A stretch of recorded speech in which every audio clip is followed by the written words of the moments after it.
Hello guys, ఇవాళ మేము chicken curry try చేస్తున్నాము. ఇది బ్యాచిలర్ స్టైల్ చికెన్ కర్రీ అనే చెప్పుకోవచ్చు.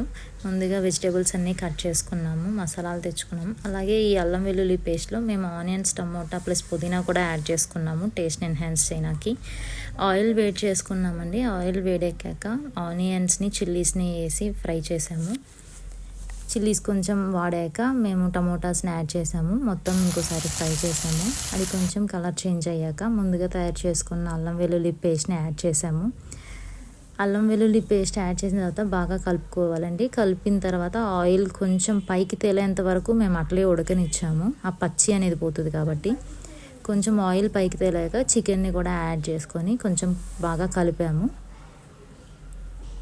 చికెన్ కొంచెం కలిసిన తర్వాత దాంట్లోకి కొంచెం పసుపు, తగినంత ఉప్పు వేసుకున్నాము. యాడ్ చేసుకొని బాగా కలిపామండి.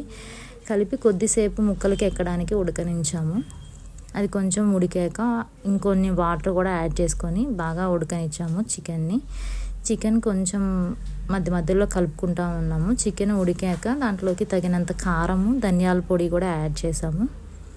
ధనియాల పొడి అంతా కలిపిన తర్వాత ఇంకొద్దిసేపు ఉడకనిచ్చాము. ఉడకనిచ్చిన తర్వాత చికెన్ మసాలాని యాడ్ చేసాము. అలాగే కొత్తిమీర వేసి గార్నిష్ చేసుకొని ఒక 5 minutes ఉంచి దించేసాము.